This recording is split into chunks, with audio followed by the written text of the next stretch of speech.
क्रूस का चिन्ह लेते हैं। पिता, पुत्र और पवित्र आत्मा के नाम पर। इस स्वर्गीय पिता, हम आपको धन्यवाद देते हैं, धन्यवाद देते हैं आज के इस दिन के लिए। धन्यवाद देते हैं प्रभु कि आप हमको कल से सिखा रहे हैं आपके राज्य के सिद्धांत, सिखा रहे हैं कि कैसे हम जब सही चुनाव करते हैं तो हमारे जीवन में परिणाम भी वैसे ही आते हैं, और जब हम गलत चुनाव करते हैं तो उसी के अनुसार हमारे जीवन में परिणाम आते हैं। प्रभु, आपकी खुशी है कि आपके बच्चे हर घड़ी विजयी रहे, तंदुरुस्त रहे, सुरक्षित रहे, समृद्ध रहे। प्रभु, लेकिन चुनाव करने का अवसर आपने हमें ही दिया है, और जो भी चीज का हम चुनाव करते हैं उसी के अनुसार मिलता है हमें परिणाम हमारे जीवन में। प्रभु, आज कल से जो हम सीख रहे हैं तो हमें समझ में आ रहा है कि हम कहाँ गलत थे। जीवन और मृत्यु दोनों आपने हमारे सामने रखा तो है, और चुनाव भी करने हमें कहा है, लेकिन आपने हमें यह भी कहा है कि यदि तुम्हें समझ नहीं आ रहा है तो मैं तुम्हें सलाह भी दे रहा हूं कि तुम जीवन को ही चुनो। प्रभु, धन्यवाद देते हैं कि आप बहुत ही कृपालु हैं, दयालु हैं और प्रेमल हैं, और नहीं चाहते हैं कि हमारा नाश हो जाए। आप ये भी नहीं चाहते हैं कि हम एक साधारण सा जीवन जिए, और इसीलिए प्रभु, आपने हम सबको यहाँ पर बुलाया है, एकत्रित किया है, ताकि हम जाने आप ही के वचनों के द्वारा कि हमें कैसे चुनाव करना है सही चीजों को, जो आपने अपने वचन के द्वारा हमें समझाया है। धन्यवाद देते हैं प्रभु कि आपने हमें पवित्र आत्मा भी दिया है, जो हर घड़ी हमारे संग संग रहता है, जो हमें निर्देश देता है, हमें सिखाता है और हमें सही दिशा में ले जाता है। धन्यवाद देते हैं प्रभु आपके अपार प्रेम के लिए। प्रभु, धन्यवाद देते हैं कि आज भी आप इस उपदेश को बहुत ही सरल और आसान कर रहे हैं, बहुत ही आसान उदाहरणों द्वारा, गवाहियों के द्वारा और चिन्ह चमत्कार के द्वारा, चंगाइयों के द्वारा। प्रभु, आप हमें सिखा रहे हैं कि कैसे हम आपके नियमों का हमारे जीवन में सही तरह से इस्तेमाल करें और विजय जीवन जिए। हे पवित्र आत्मा, आप यहाँ पर हमारे बीच में हैं, आपका अभिषेक यहाँ पर बह रहा है, और सब चीजों को आपने नियंत्रण में लिया हुआ है। इसके लिए हम धन्यवाद देते हैं। हे पिता परमेश्वर, प्रभु यीशु के नाम से यहाँ पर जो भी दुष्ट आत्मा ध्यान भंग करने आई है, नींद दिलाने आई है, उस पर मैं अधिकार लेती हूँ, उसे डांटती हूँ, उसे बांधती हूँ और उसे हुक्म देती हूँ, उखड़ जा, उखड़ जा यहाँ से, और जा समुद्र में गिर जा और दोबारा यहाँ पर मत आना। धन्यवाद देते हैं प्रभु कि यहाँ पर आपने सबको सुरक्षित रखा है, और हमारे मन को खोला है, हमारे हृदयों को खोला है, ताकि हम समझे और आपका वचन हमारे हृदय में जाए, और यही वचन जो बीज के समान है हमारे हृदय में जाकर वहां पर अंकुरित हो जाए और हमारे जीवन में बढ़कर 100% फसल लाए, जो कि आप ही की योजना है पिता। धन्यवाद देते हैं प्रभु हर चीज के लिए। ये प्रार्थना हम करते हैं प्रभु यीशु के नाम से, आमेन, आमेन और आमेन। पिता, पुत्र और पवित्र आत्मा के नाम पर। हालेलुया, हालेलुया, जय यीशु। तो कल हम क्या सीख रहे थे, किसी को याद है? कौन थे कल? कौन थे कल? सब थे ना? कितने आज पहली बार आ रहे हैं? स्त्रियों के साइड में तो काफी लोग तो थे कल। तो कल क्या सिखाया था मैंने?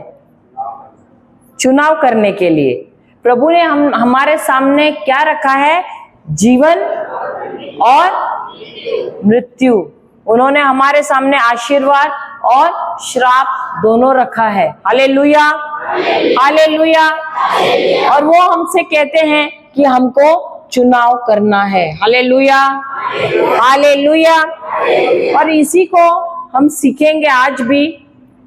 हम जाते हैं रोमियो की किताब 8वां अध्याय वचन 2। रोमियो की किताब 8वां अध्याय वचन 2।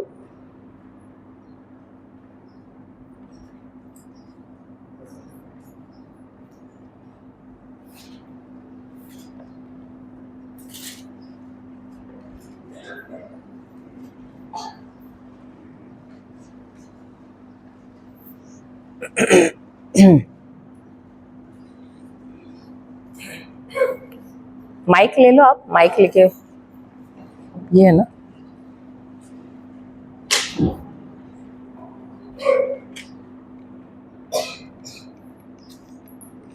पढ़ना।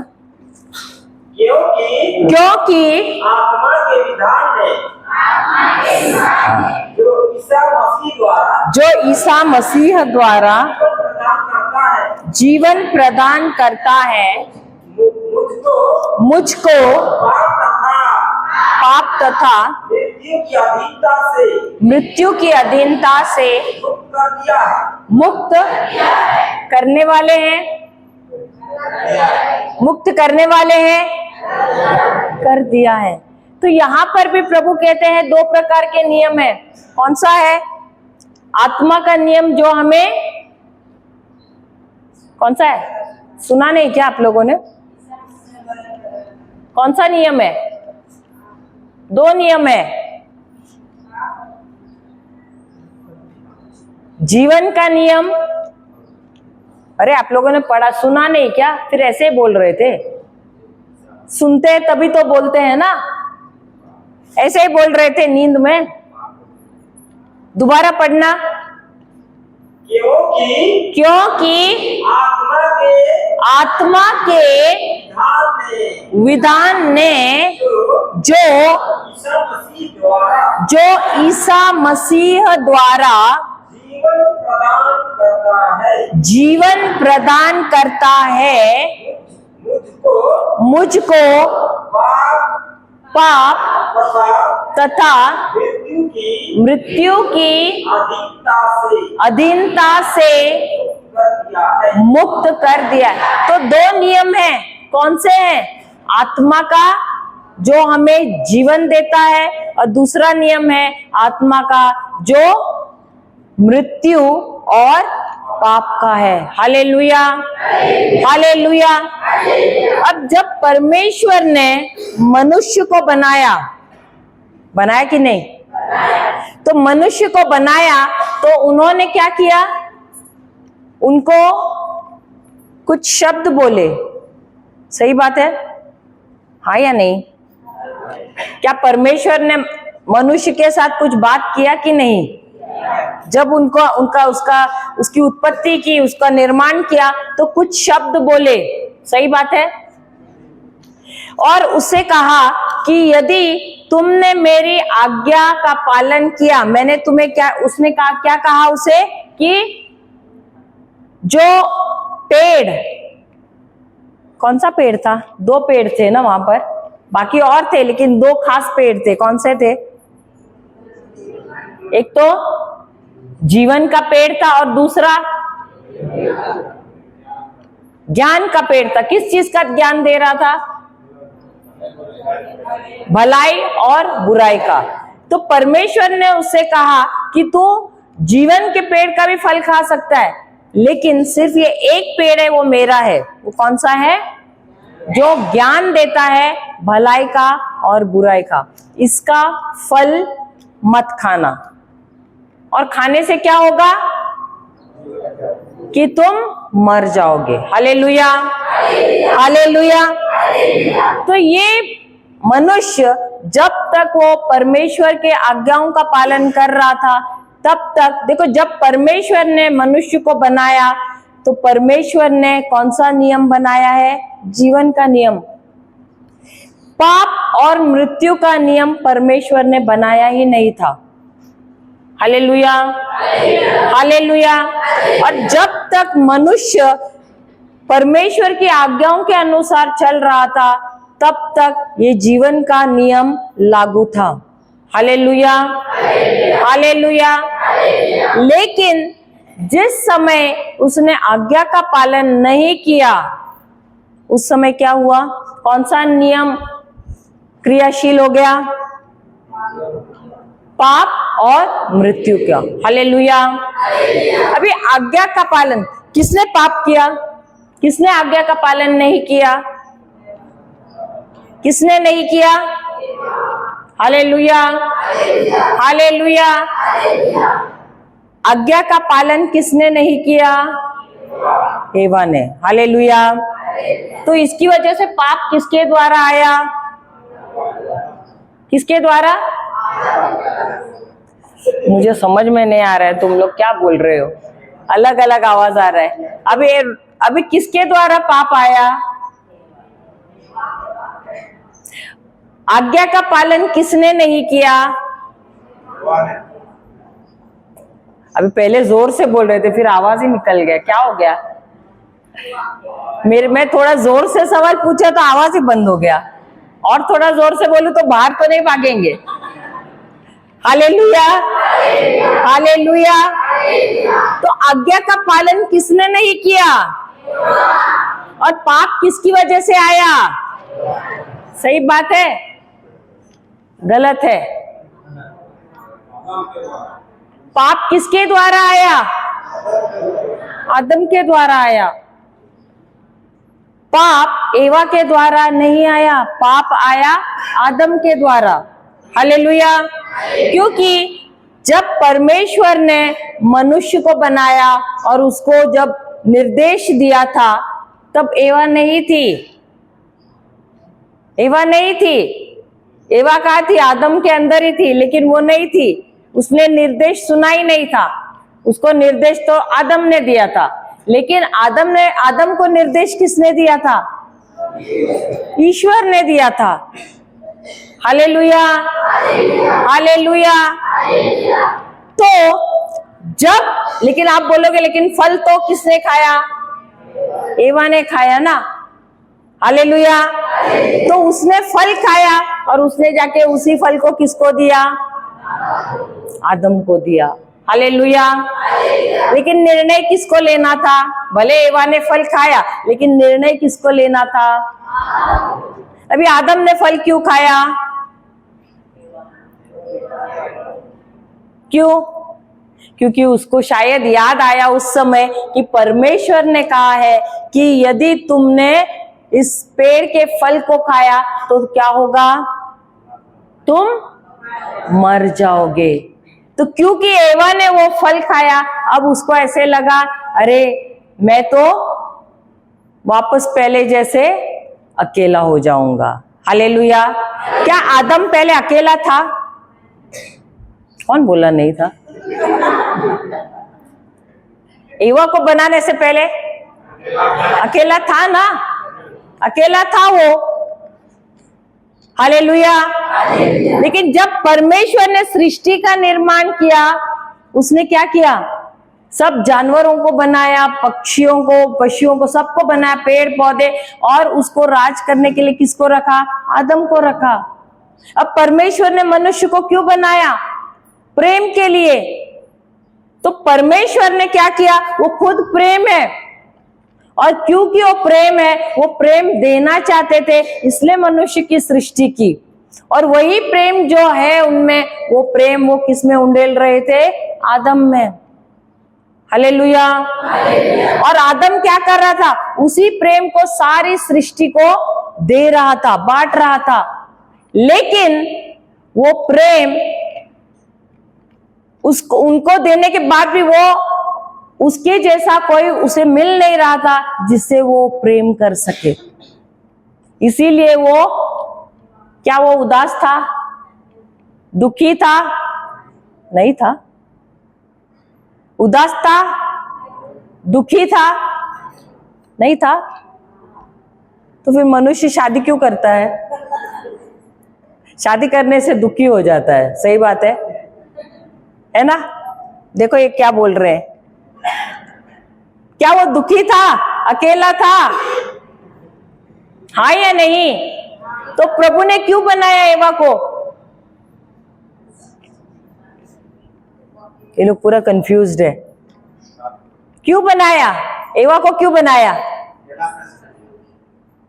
अकेला था इसके लिए, और उसे प्रेम देने के लिए अपने जैसा कोई भी नहीं था, इसीलिए एवा को बनाया। Hallelujah, hallelujah. लेकिन अब यहाँ पर एवा ने जब फल खाया, वही आदम ने क्या सोचा?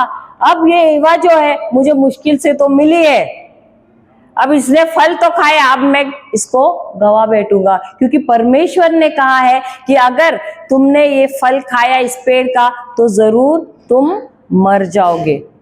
तो ये जो आदम है अपने ईवा को गवाना नहीं चाहता था, इसलिए उसने भी क्या किया? आज्ञा का उल्लंघन किया। उसने भी फल खाया और उस एवा के साथ वो मर गया, पाप में पड़ गया। क्यों? क्योंकि जब उसने आज्ञा का पालन नहीं किया तो एक नया नियम लागू हो गया, वो था पाप और मृत्यु का।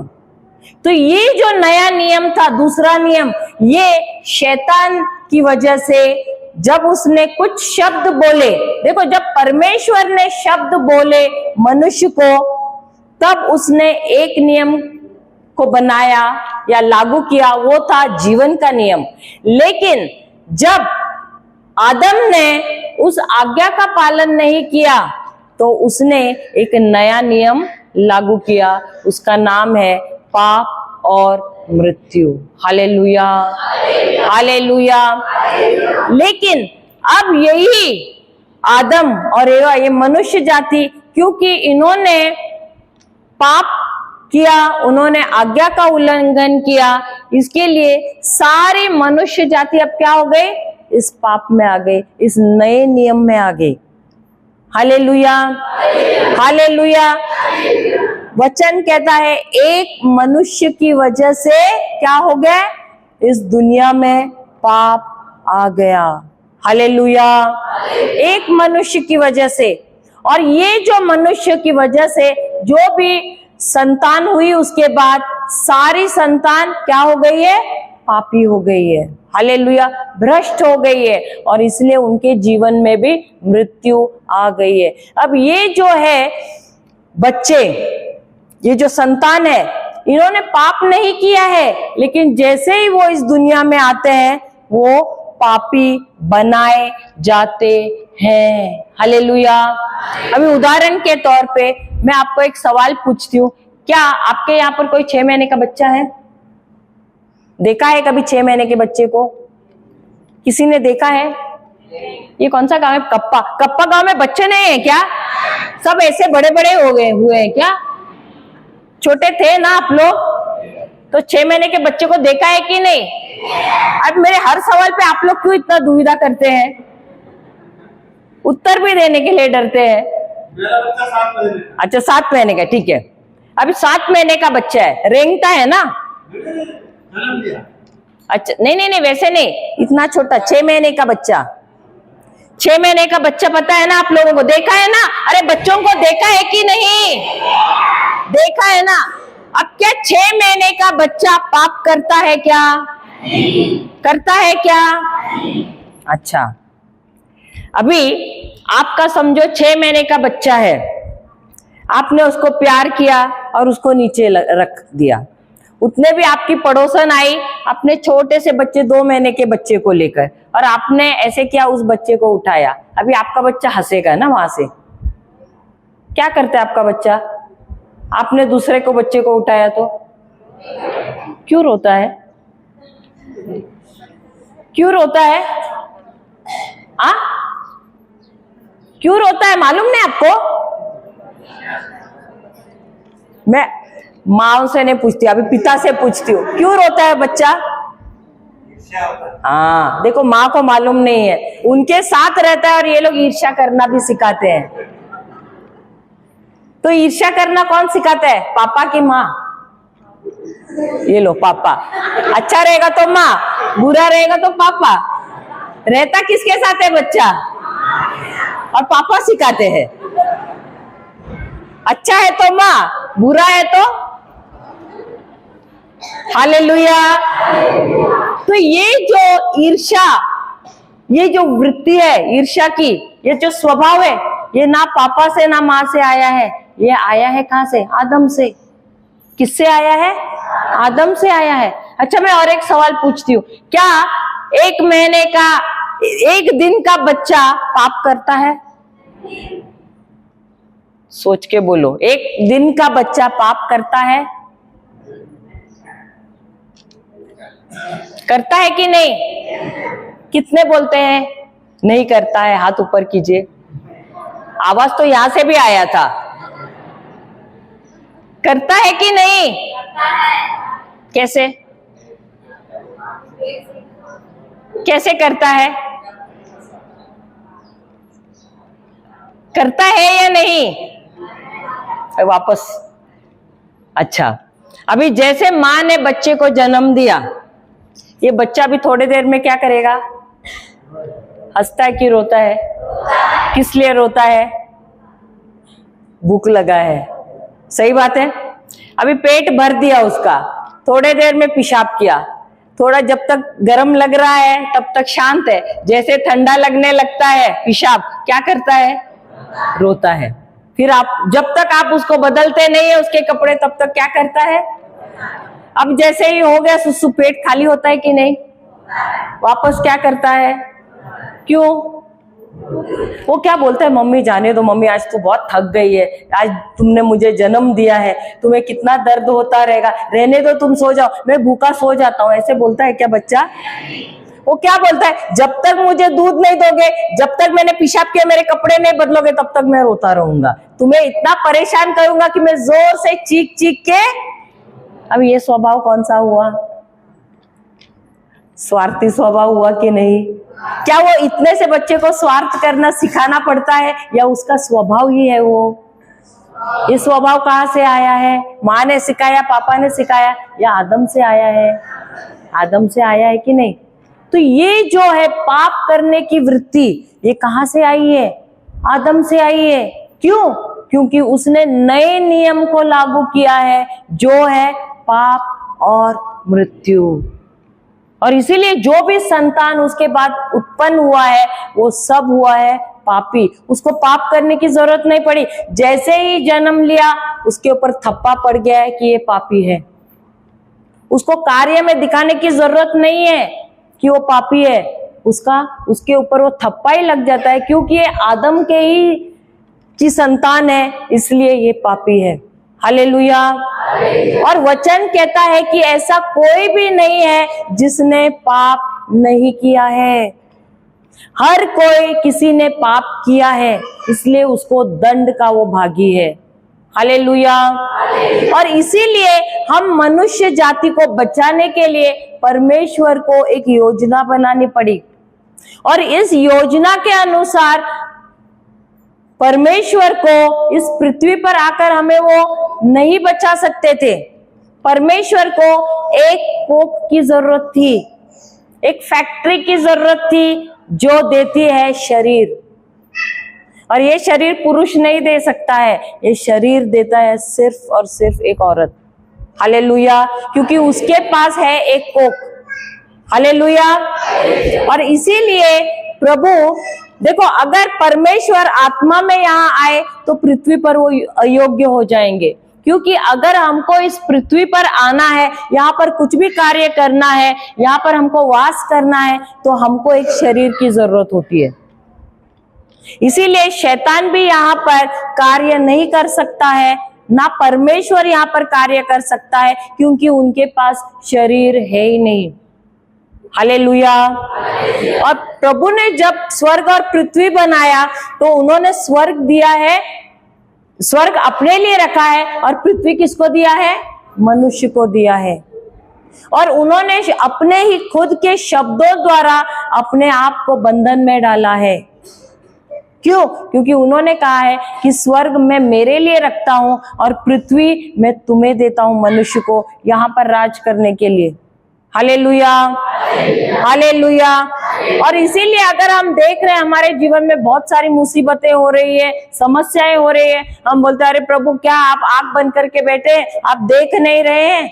तो प्रभु बोलते हैं मैंने तो तुझे भेजा है यहाँ पर राज करने के लिए, तूने निर्णय लेना है, मैं तुम्हारे लिए निर्णय नहीं ले सकता हूं, क्योंकि पृथ्वी मैंने तुम्हें दिया है।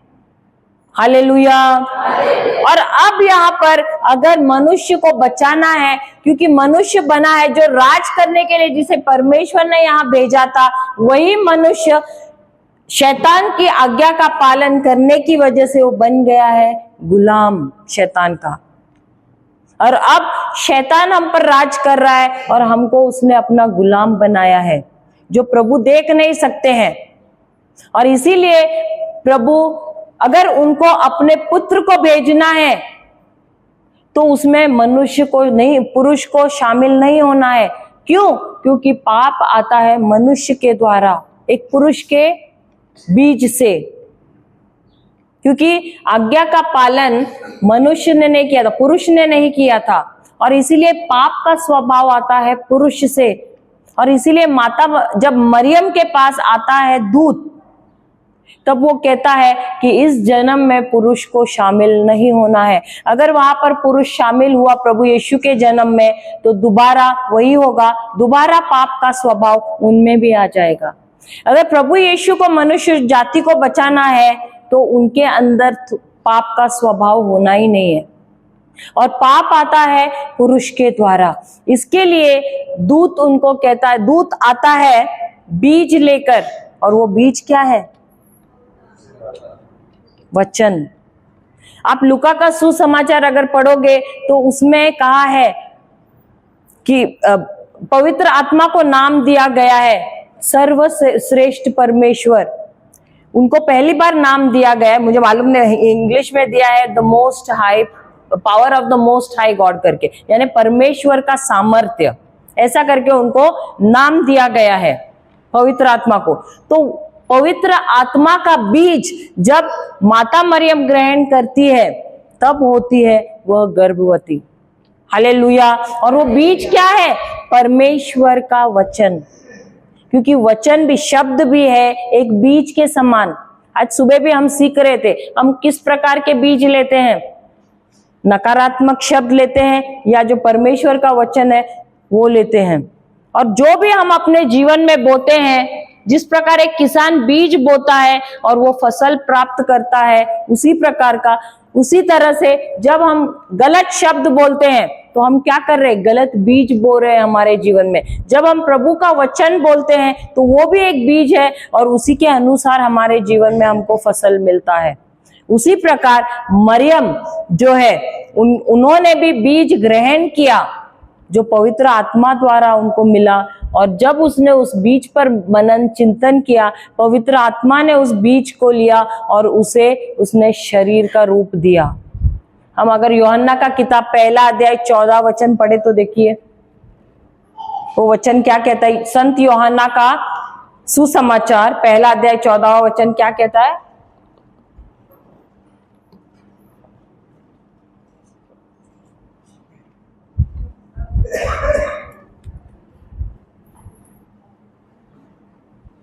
जल्दी जल्दी।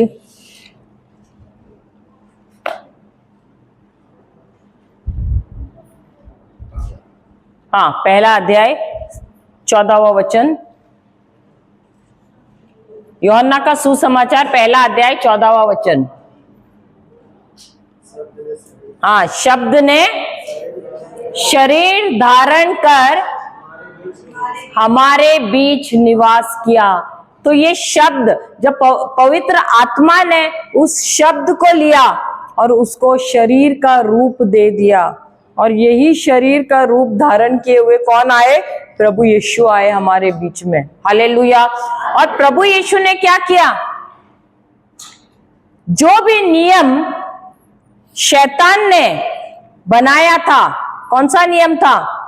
मनुष्य को प्रलोभन में डालकर, उसको गलत शब्द बोलकर। देखो, आदम और एवा ने क्या किया? उन्होंने शैतान के शब्द लिए, जो था झूठ था कि नहीं? क्या शैतान के जो शब्द है वो सच है या झूठ है? झूठ है। क्या हम भी हमारे रोजमर्रा के जीवन में यही झूठ लेते हैं कि नहीं? लेते हैं या नहीं? कैसे पता चलता है कि एक व्यक्ति झूठ बोल रहा है? आप कैसे समझ सकते हैं या पता लगा सकते हैं कि कोई व्यक्ति झूठ बोल रहा है? कैसे? उसके क्या आपको परमेश्वर का शब्द मालूम है? तो आप कैसे पता लगाओगे कि ये सच बोल रहा है या झूठ बोल रहा है? क्योंकि अगर हमारे पास प्रभु परमेश्वर के वचनों का ज्ञान नहीं है, क्या हम समझ सकते हैं या हम पता लगा सकते हैं कि ये सच बोल रहा है या झूठ? हाँ या नहीं? अगर समझो आप में से कितने, कोई है ऐसा जिसके शरीर में दर्द है, बीमार है? कोई बीमार है यहाँ पर? है या नहीं? कौन है? कोई है बीमार? अरे वाह, ये तो एक ही खाली औरत है यहाँ पर बीमार, बाकी सब चंगे हैं, तंदुरुस्त है। सही बात है। सभी बीमार है? सभी बीमार है? हाँ या नहीं? तो ये सच है या झूठ है? क्या ये सच है? ये सच है या हकीकत है? ये हकीकत है, सच नहीं है।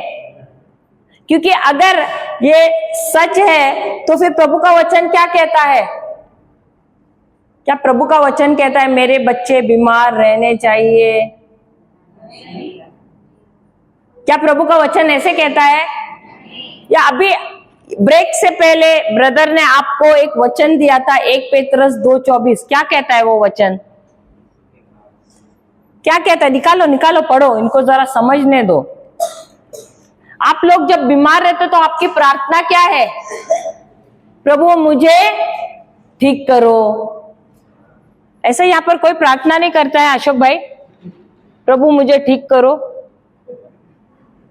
कोई नहीं कहता है। कितने करते हैं ऐसे प्रार्थना? कितने लोग ऐसी प्रार्थना करते? प्रभु मुझे चंगा कर लो, मुझे ठीक करो, मेरे शरीर में दर्द है उसको ठीक करो। करते हैं कि नहीं?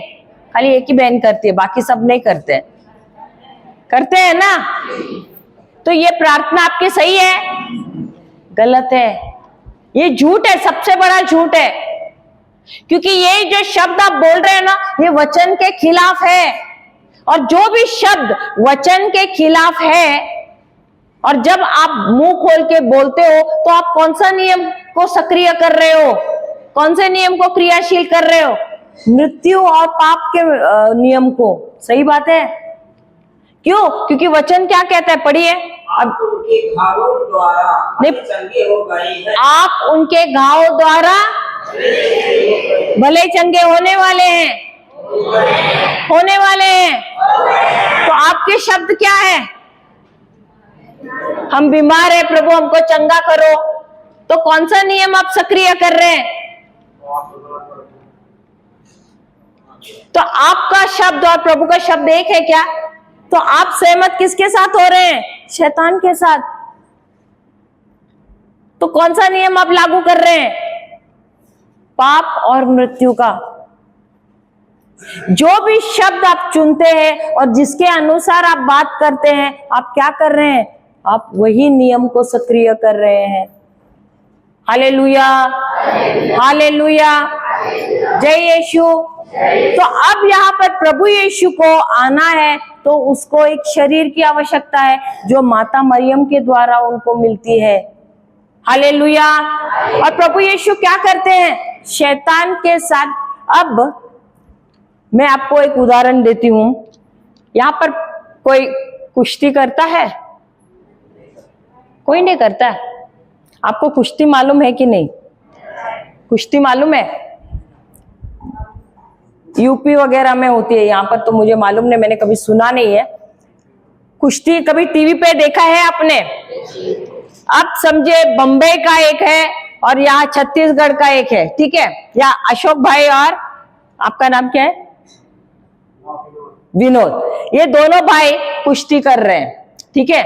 अब विनोद भाई ने, अभी बुरा मत मानना, हम तो उदाहरण दे रहे हैं भाई, ठीक है? अब विनोद भाई ने अशोक भाई को ऐसे, जैसा उनका शर्ट है ना, मार मार के वैसे ही लाल बनाया उनको, ठीक है? बहुत बुरी तरह से मारा कुश्ती करते करते, और ऐसा मारा कि वो ढेर हो गए। ढेर यानी ऊपर गया, ठीक है? उदाहरण है, परमेश्वर को प्रिय हो गए। अब दोनों में से कौन जीतता है? कौन जीता? विनोद भाई। तो इतना धीरे से क्यों बोल रहे हैं? कौन जीता? विनोद, ठीक है? अब ये जो अशोक भाई है वो प्रभु यीशु है, और विनोद कौन है? शैतान है। मैं उदाहरण दे रही हूँ, अभी हंसना मत भाई, मैं खाली उदाहरण दे रही हूँ। अभी दोनों ने लड़ाई की, उसमें ये मर गए, यीशु मर गए। अब कौन जीता?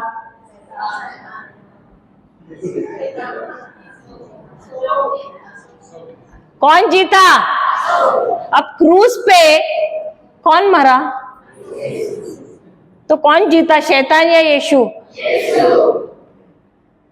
अब ये दो जब लड़े, मैंने बोला ये उन्होंने, विनोद भाई ने उनको मारा तो वो मर गए, तो जीता कौन? अभी या यीशु नहीं है, अशोक कैसे जीतेगा? वो मर गया है, तो कौन जीता? जो जिंदा है वो जीतता है, जो मरता है वो जीतता है। ये लोगों ने कभी मैच देखा नहीं है क्या? हमें औरतों को नहीं पूछती, मैं जेंट्स लोगों को ही पूछती, भाई लोगों को पूछती। अभी कौन जीतेगा इन दोनों में से? अगर ये अशोक है और ये विनोद है, इन्होंने, विनोद भाई ने इनको बहुत मारा, इतना मारा कि पूरे ढेर हो गए और परमेश्वर को प्यारे हो गए। कौन जीता? विनोद जीते। अभी समझे ये यीशु है और वो शैतान है, ठीक है? उदाहरण, अब शैतान ने के वजह से ये यीशु मर गए, ठीक है? अब कौन जीता इसमें से? ये कैसे हो गया? जब कुश्ती थी तो ये मर गए तो आप बोले वो जीते, और जब ये यीशु बन गए, हम बोले कि शैतान ने उनको मारा, तो आप बोल रहे कौन जीता? यीशु जीत गए। कैसे हो गया ये? ऐसे कैसे हो गया? कैसे कैसे कैसे जीते यीशु? कैसे जीते? कैसे जीते? पहला मनुष्य आदम कैसे हारा? कैसे हारा? हाँ, और कुछ? कैसे? क्या? आज्ञा का पालन न करने की वजह से पहला मनुष्य हारा, और इसीलिए मृत्यु और पाप उसके जीवन में आया। अब दूसरा मनुष्य कौन है? प्रभु यीशु। वो कैसे जीता? आज्ञा का पालन करके। वो मृत्यु के दम तक भी उसने अपने पिता की आज्ञा का पालन किया, और इसके लिए वह जीता।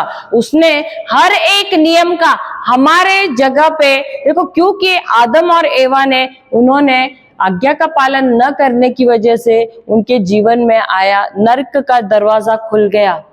और वो शैतान के साथ नरक में गए, क्योंकि दंड आया उनके जीवन में, मृत्यु का दंड आया। हालेलुया।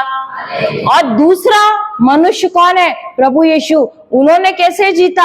आज्ञा का पालन करके, मरे दम तक भी उन्होंने आज्ञा का पालन किया। क्या प्रभु यीशु को आज्ञा का पालन करना आसान था? आसान था? क्या शैतान उनके पीछे लगे थे? ऐसे लग रहा है आपको?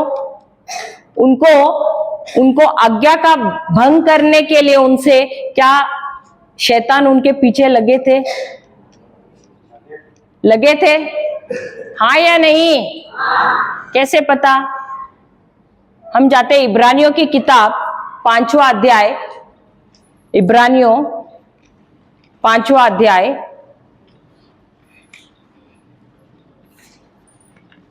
वचन 7।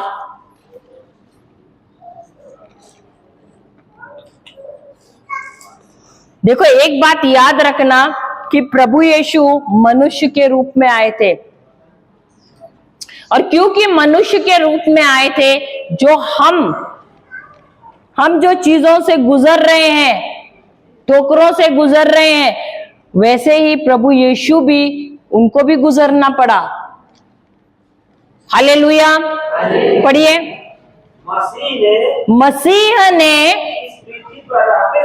इस पृथ्वी पर रहते समय पुकार पुकार कर और आंसू बहाकर ईश्वर से जो उन्हें मृत्यु से बचा सकता था, प्रार्थना और अनुनय विनय की श्रद्धालुता के, एक मिनट बस, उतना ही, 1 मिनट पढ़ना। उन्होंने कैसे प्रार्थना की? प्रभु यीशु ने किस लिए? आंसू बहा बहा कर उन्होंने क्यों अनुविनय किया? प्रार्थना क्यों किया? क्यों? क्योंकि शैतान हर घड़ी उसके पीछे था, उसे मार डालने के लिए। अगर आपको ऐसे लग रहा है कि अरे वो परमेश्वर का पुत्र था, वो तो उसके पास वैसे भी सामर्थ्य था, तो शैतान उसका कुछ नहीं कर सकता था, वो उसको कुछ नहीं कर रहा था, ये गलत है। शैतान हर घड़ी उसे मारने की ताक में ही रहता था। और इसीलिए प्रभु यीशु, आप देखते हो कि रात भर बैठकर भोर होने तक भी वो क्यों प्रार्थना करते थे? वो रो रो कर प्रार्थना करते थे। हम कितना करते हैं? हम कितना करते हैं? अगर वो परमेश्वर का पुत्र था और वो प्रार्थना कर रहे थे, वचन सीख रहे थे, इसका मतलब है हमको भी करना है कि नहीं? वैसे करना है कि नहीं?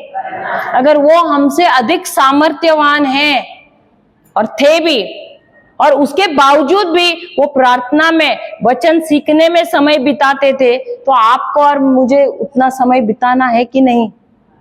तो हम कितना समय बिताते हैं? दिन में 5 मिनट भी देते हैं क्या? देते हैं? नहीं देते हैं? देते हैं। और हमारी प्रार्थना क्या रहती है? प्रभु मुझे ये दो, प्रभु मुझे वो दो, मुझे चंगा करो। सही बात है। तो क्या प्रभु यीशु यही प्रार्थना करते थे? तो इसको प्रार्थना नहीं कहते। जो चीज हम मांगते हैं उसको प्रार्थना नहीं कहते हैं। Hallelujah, hallelujah. प्रार्थना वो है जो हमें ताकत देती है हमारे मुसीबतों के समय। हम क्या करते हैं? हम परमेश्वर के पास उसका ही वचन लेकर जाते हैं, उसको कहते हैं प्रार्थना। तो हम जब प्रार्थना करते हैं, कितना वचन हम बोलते हैं प्रभु का? वचन आते हैं? नहीं आते हैं। तो क्या हम प्रार्थना करते हैं या भीख मांगते हैं? क्या करते हैं हम? हालेलुया। तो यहां पर दिया है कि प्रभु यीशु कैसे प्रार्थना करते थे? रो रो कर, ठहाके लगा लगा कर। क्यों? क्योंकि शैतान हर घड़ी उनकी जान के पीछे था। क्या परमेश्वर ने उनकी प्रार्थना सुनी? उनकी जान बचाई? हाँ या नहीं? आगे पढ़िए, देखिए पता चलेगा। श्रद्धालुता के कारण उनकी प्रार्थना सुनी गई। तो जब जब वो प्रार्थना करते थे, परमेश्वर ने उनकी जान बचाई। क्यों? क्योंकि वो आए थे यहाँ पर मनुष्य जाति को शैतान के चंगुल से बचाने के लिए, और समय से पहले उनको नहीं मरना था, और शैतान के हाथ से उनको मरना नहीं था, शैतान की योजना के अनुसार उनको नहीं मरना था। हालेलुया। वो एक योजना से आए थे, और जब वो मरे, उन्होंने अपने जान को, उन्होंने अपनी आत्मा को अपने पिता के हवाले किया। वो उन्होंने कहा कि पिता, मैं मेरी आत्मा को तुम्हारे हाथ में सौंपता हूं।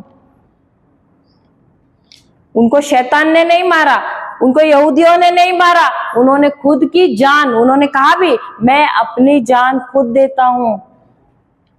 अगर लोग कहते हैं ना तुम्हारा प्रभु यीशु तो कमजोर है, वो अपने आप को नहीं बचा पाया, वो गलत कहते हैं। क्यों? क्योंकि यीशु ने खुद कहा है, मैं मेरी जान खुद देता हूं। वो कमजोर नहीं थे कि किसी ने भी आके उनको मारा, नहीं। उन्होंने अपनी जान खुद अपने पिता के हवाले कर दी। क्यों? क्योंकि उनको पता था, वो अपने पिता पे भरोसा रखते थे, उनका अपने पिता के साथ रिश्ता था, वो रोज समय बिताते थे अपने पिता के साथ, और उनको पता था जब मैं अपने जान को अपने पिता के हाथ में सौंपूंगा और मरूंगा, तो मेरा पिता तीसरे दिन मुझे मृतकों में से पुनर्जीवित करेगा। इसीलिए वो मरे दम तक आज्ञाकारी रहे, मरे दम तक भी आज्ञाकारी रहे। क्यों? क्योंकि उनको पता था कि उनके पिता उनके आज्ञा पालन करने की वजह से उनको तीसरे दिन वो मृतकों में से पुनर्जीवित करेंगे। Hallelujah, hallelujah, hallelujah, hallelujah. तो हमारे यीशु कमजोर नहीं थे, वो यहां पर आए थे हमारी जगह लेने के लिए, क्योंकि हम कमजोर हैं, हम हर घड़ी गिरते हैं, हर घड़ी शैतान के प्रलोभन में आते हैं। हमारे अंदर वो क्षमता है ही नहीं कि हम अपने बलबूते पे हम एक विजय जीवन जिए, और हम हारे हुए थे। हमारे अंदर आज्ञाकारी जीवन जीने की क्षमता थी नहीं, इसीलिए उन्होंने हमारी जगह ली और उस क्रूस पर चढ़े। दंड भी हमारा उन्होंने ले लिया। वो नरक में गए, वहां से जो कुछ भी शैतान ने आदम से छीना था, वो सब उन्होंने अधिकार और सब कुछ उन्होंने उससे छीन लिया। वो सामर्थ्य, वो अधिकार जो शैतान ने आदम से बहला फुसला कर लिया था, वो सारी चीजें यीशु गए नरक में, वहां से शैतान से छीन कर आए। वो कुंजियां जो कहते हो क्या है? वो है अधिकार, सामर्थ्य जो आदम को दिया गया था, और शैतान हम पर राज कर रहा था। वही यीशु को मनुष्य रूप में आना पड़ा, उसको मरे दम तक आज्ञाकारी बनना पड़ा, और उसको मर के नरक में जाना पड़ा, और उन्हीं कुंजियों को उसको शैतान से छीन के लेना पड़ा। और दोबारा जो नियम शैतान की वजह से आदम ने क्रियाशील किया था, कौन सा? मृत्यु और पाप का, उस नियम को उन्होंने बदल दिया। वापस जो पहले नियम दिया था जीवन का, उसको उन्होंने सक्रिय किया है, और उन्होंने हमें कहा है कि हमको भी क्या करना है? इसी नियम में चलना है, जीवन के नियम में। Hallelujah, hallelujah, hallelujah. जय यीशु, जय यीशु। दोबारा जाते हैं रोमियो की किताब 8वां अध्याय 2 वचन।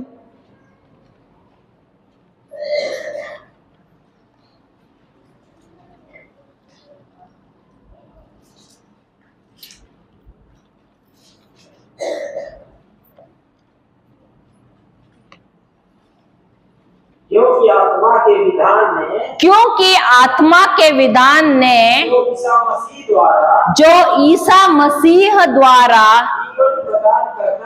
जीवन प्रदान करता है। तो जीवन किसके द्वारा आता है?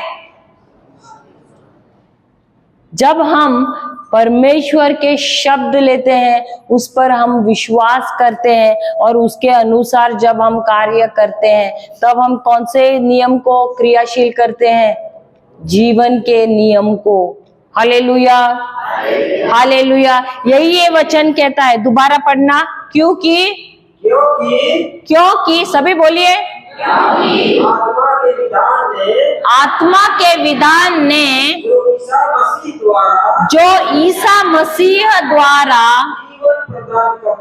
जीवन प्रदान करता है, मुझको पाप तथा मृत्यु की अधीनता से मुक्त कर दिया है। हालेलुया। तो यहां पर दिया है नियम के बारे में। सही बात है, नियम के बारे में दिया है कि नहीं? तो ये नियम क्या है? नियम, ये शब्द सुना है ना आप लोगों ने? सुना है कि नहीं? तो नियम क्या होता है? क्या आप लोग सब यहां पर बैठे हैं? हाँ या नहीं? अभी ये भी मत बोलो कि नहीं करके। बैठे हैं ना? मैं खड़ी हूं, आप लोग बैठे हैं। सही बात है। क्या कोई भी ऐसे ऊपर उड़ के नीचे आ रहा है क्या? सब उधर के उधर ही है ना? हिल रहे क्या वहां से जगह पे से? नहीं ना, वही के वही है। क्यों? क्यों? क्यों? आप क्यों बैठे ऐसे? अपने आप नहीं हिल रहे? क्यों? हाँ, क्या है? नियम है। मैंने बोला है सबको लाइन में बैठने के लिए, इसलिए। कौन सा नियम है? कौन सा नियम है? कौन सा नियम है? गुरुत्वाकर्षण मालूम है ना आपको? गुरुत्वाकर्षण मालूम है कि नहीं? मालूम है कि नहीं? अगर ये बोतल मैंने छोड़ दिया तो कहां जाएगा? कहां जाएगा? नीचे ही जाएगा ना? आपने कभी देखा ऊपर उड़ते समय? छोड़े तो कहां जाता है? क्यों जाता है? क्योंकि गुरुत्वाकर्षण नियम है। गुरुत्वाकर्षण खींचता नहीं, गुरुत्वाकर्षण नियम है। वो एक नियम है और इसकी वजह से कोई भी चीज हम छोड़ते हैं, भले वो व्यक्ति काला हो, गोरा हो, मोटा हो, पतला हो, अमीर हो, गरीब हो, प्रधानमंत्री भी हो या भिखारी हो, कोई भी व्यक्ति कोई चीज को छोड़ता है ऊंचाई से, तो वो चीज कहाँ जाती है? क्यों? क्योंकि ये जो नियम है गुरुत्वाकर्षण का, वो भेदभाव नहीं करती है किसी के साथ। वो हर एक के साथ वैसा ही सलूक करती है।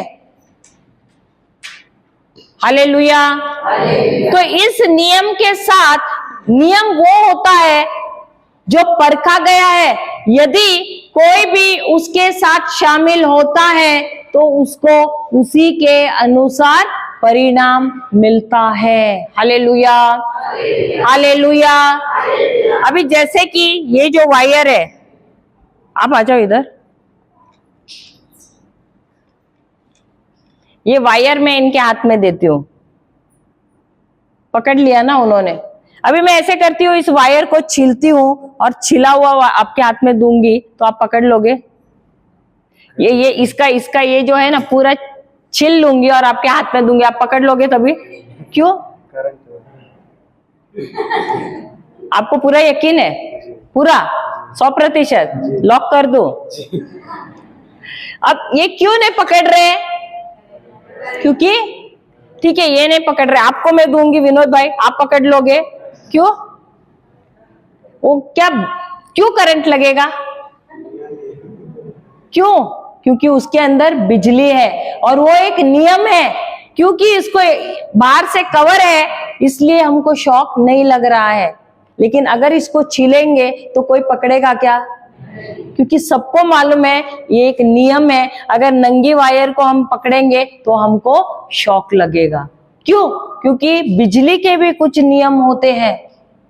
अगर देखो, बिजली हमारे लिए अच्छी भी है, फायदेमंद भी है, लेकिन अगर उसको हम गलत तरीके से इस्तेमाल करो तो वो हमारे लिए जानलेवा भी हो सकती है। सही बात है। और इसीलिए कभी कभी बोलते भी है, नंगे पैर या पानी के अगर पैर है या हाथ है तो बिजली को छूना मत, तार को छूना मत। क्यों? क्योंकि आपको करंट लगेगा, आपकी जान धोखे में जा सकती है। हालेलुया। क्यों? क्योंकि बिजली के भी नियम है। Hallelujah, hallelujah. उसी प्रकार गुरुत्वाकर्षण के भी नियम है। अभी आप लोगों के पास यहाँ पर बाइक है, बहुत लोगों के पास बाइक है ना यहाँ पर। क्या आपकी बाइक उड़ती है? नहीं उड़ती है। बाइक तो हल्की है। आपने प्लेन को कभी उड़ते समय देखा है? प्लेन हल्की है या बाइक हल्की है? तो बाइक क्यों नहीं उड़ती है, प्लेन क्यों उड़ती है? हाँ,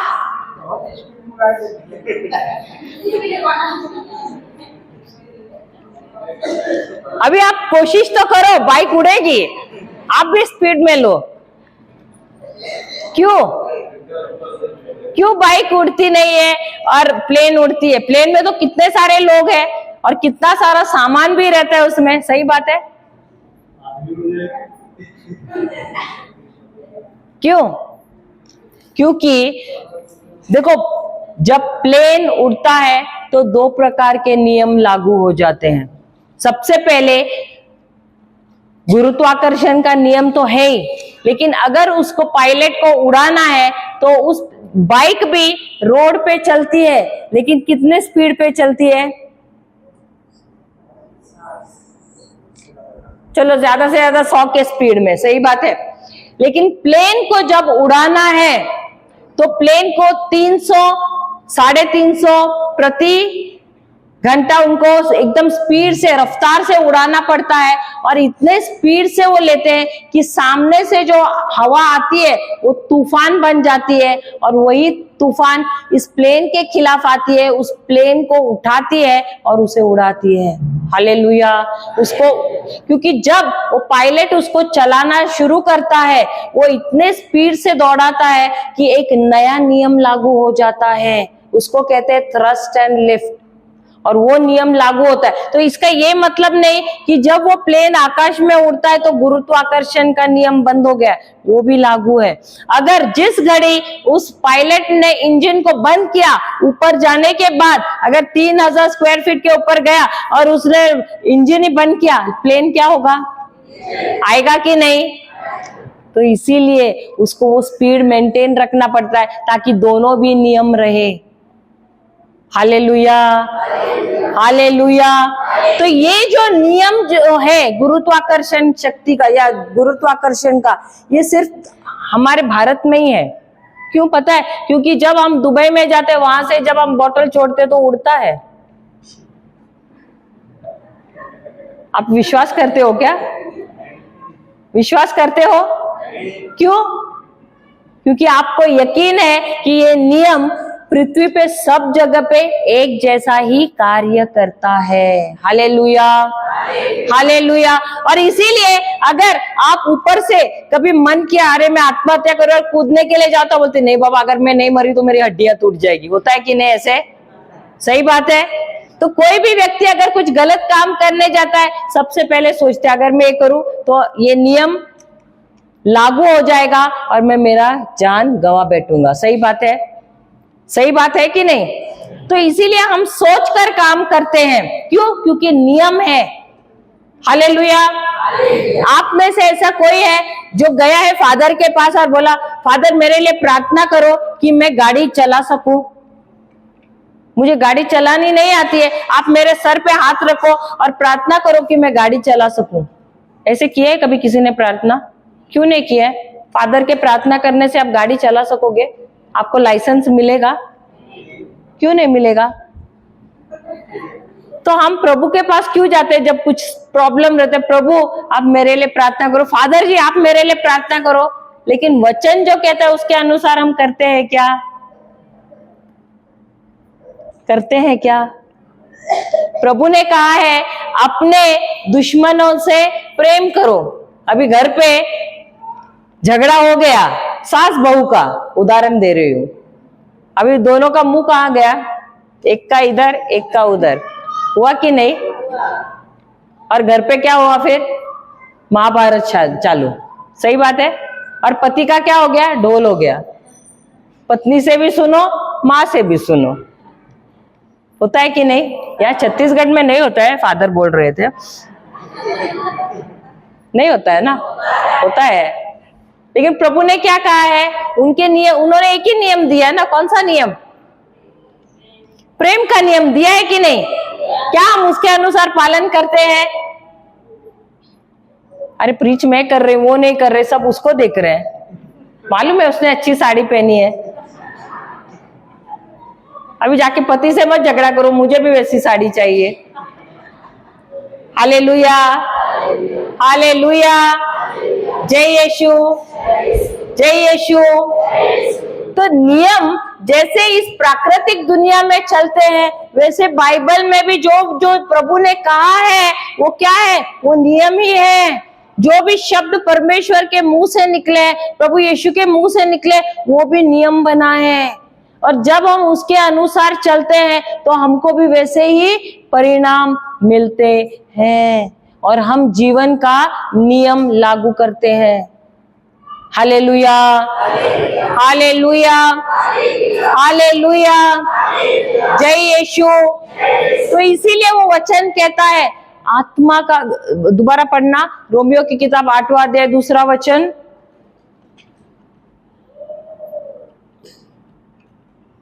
क्योंकि आत्मा के विधान, क्योंकि आत्मा के विधान जो ईसा मसीह द्वारा, क्योंकि आत्मा के विधान यानी कि आत्मा का नियम, आत्मा का भी नियम है। तो उस नियम के अनुसार क्या हुआ है बताइए? जो ईसा मसीह द्वारा, जो ईसा, अरे बोलिए, जो ईसा मसीह द्वारा जीवन प्रदान करता है, मुझको पाप तथा मृत्यु की अधीनता से मुक्त कर दिया है। हालेलुया। अभी अगर आप मृत्यु, और देखो भले ही प्रभु यीशु ने हमें ये नियम दिया है जीवन का, क्या हर एक ने वो नियम को ग्रहण किया है? नहीं किया है। क्यों? क्योंकि हमको प्रभु के वचनों का ज्ञान नहीं है। इसीलिए जाने अनजाने में और अज्ञानता की वजह से हम क्या कर रहे हैं? हम मृत्यु और पाप के नियम को बार बार क्रियाशील कर रहे हैं रोजमर्रा के जीवन में। कैसे? शब्दों के द्वारा। जब हम बोलते हैं अरे तंगी है, पैसों की घटी है, क्या हम प्रभु के वचन के अनुसार बात कर रहे हैं? बोल रहे हैं? क्या हो गया? सब औरतें एकदम शांत हो गई हैं। क्या कर रहे हैं? क्या बोले आप? नींद आ रहा है? फिर उत्तर क्यों नहीं दे रहे? इतने शांत क्यों हो गए? क्या जब हम बोलते हैं हाथ में पैसे नहीं है, पैसे खत्म हो गए हैं, क्या हम कौन सा नियम में चल रहे हैं? कौन से नियम को सक्रिय किया है? पाप और मृत्यु का। जब हम बोलते हैं अरे बीमार हैं, घर पर बच्चे बीमार हैं, हमारे शरीर में दर्द हो रहा है, तो कौन सा नियम? पाप और मृत्यु। तो हमको मालूम नहीं है, लेकिन हम जाने अनजाने में हम कौन से नियम को बार बार बार बार सक्रिय कर रहे हैं, और इसीलिए हमारे जीवन में क्या हो रहा है? नाश हो रहा है। Hallelujah, hallelujah. इस नियम को हम कैसे बदल सकते हैं? जो हमने खुद ने सक्रिय किया है हमारे ही शब्दों के द्वारा। जब हम प्रभु यीशु का शब्द लेते हैं और जब हम उस शब्द के अनुसार बोलते हैं, तब हम दोबारा कौन से नियम में आ जाते हैं? जीवन के नियम में आ जाते हैं। हालेलुया, हालेलुया, जय यीशु, जय यीशु। हम जाते हैं, देखो हमारे पास प्रभु ने हमको वचन दिए हैं और इस वचन के द्वारा हम, ये वचन हमारे शरीर में जीवन लाते हैं। हम जाते हैं सुक्ति ग्रंथ या नीति वचन 4 अध्याय 20वां वचन।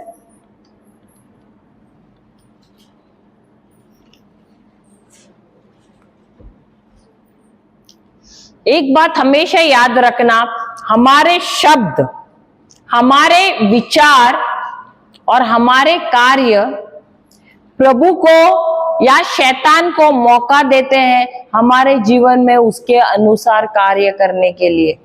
क्या? हमारे शब्द, हमारे विचार और हमारे कार्य ये प्रभु को यानी परमेश्वर को या शैतान को क्या करते हैं? मौका देते हैं हमारे जीवन में उसके अनुसार कार्य करने के लिए। लिखना है तो लिख लीजिए, आप लिख सकते हैं। किसी ने लाया है नोटबुक तो लिख लो। हमारे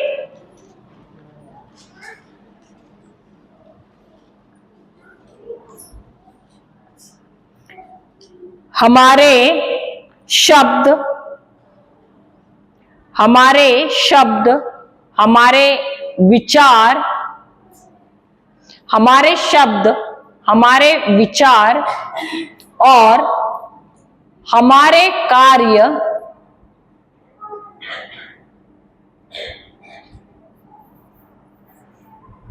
मौका देते हैं, हमारे शब्द, हमारे विचार और हमारे कार्य मौका देते हैं परमेश्वर को या शैतान को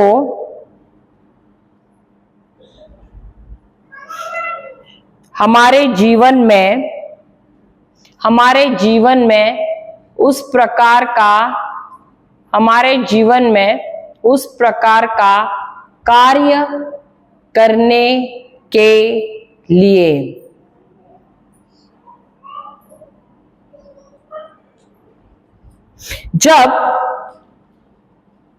जब हमें नियम का ज्ञान मिलता है,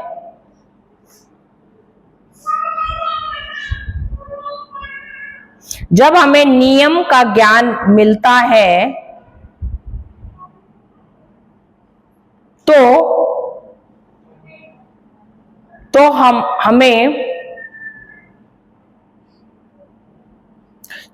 तो ये समझ, जब हमें नियम का ज्ञान मिलता है तो हमें यह समझ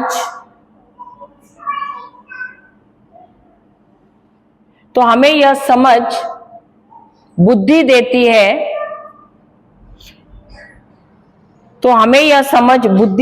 है,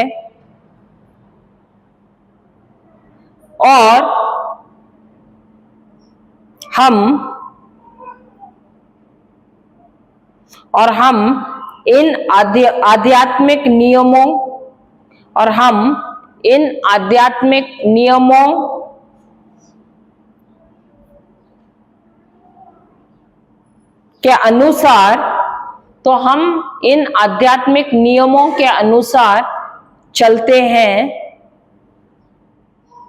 इन आध्यात्मिक नियमों के अनुसार चलते हैं, जिसके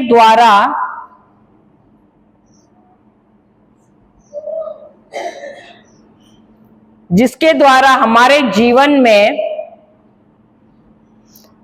अच्छी या बुरी चीजें आती हैं, जिसके द्वारा हमारे जीवन में अच्छी चीजें या बुरी चीजें आती हैं।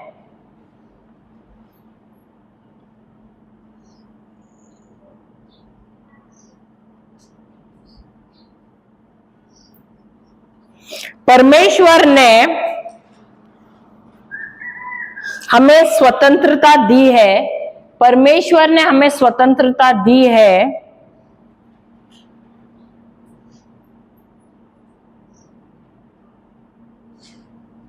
जिसके द्वारा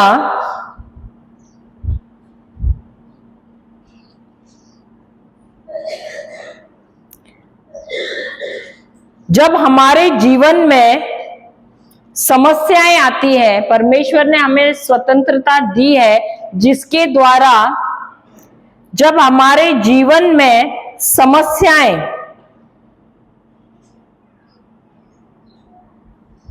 आती हैं, हम इन नियमों के द्वारा उन्हें रोक सकते हैं। हम इन आध्यात्मिक नियमों के द्वारा उन्हें रोक सकते हैं।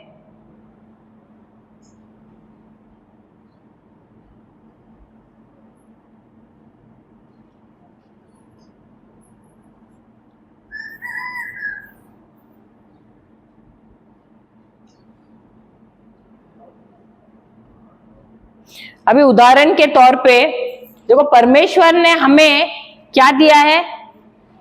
नियम दिए हैं, आध्यात्मिक नियम दिए हैं। तो अगर हमारे जीवन में समस्याएं आती हैं तो हम इन समस्याओं को रोक सकते हैं कि नहीं? कैसे? इन नियमों के अनुसार बोलकर या चलकर। सही बात है। अभी उदाहरण के तौर पे यदि आपको पता चला कि आपके शरीर में कैंसर है, आप लोग खुश हो जाएंगे ना? ढोल बजाएंगे, नाचेंगे, झूमेंगे। सही बात है, हाँ या नहीं? हाँ, कैंसर है, डॉक्टर ने कहा है, तो आप लोगों का क्या रवैया होगा? खुश होगे, दुखी होगे, रोगे, सबको बताओगे? कैंसर मालूम है ना सबको? तो कैंसर है पता चलो तो क्या करोगे आप लोग? रोगे, गिड़गिड़ाओगे, क्या करोगे?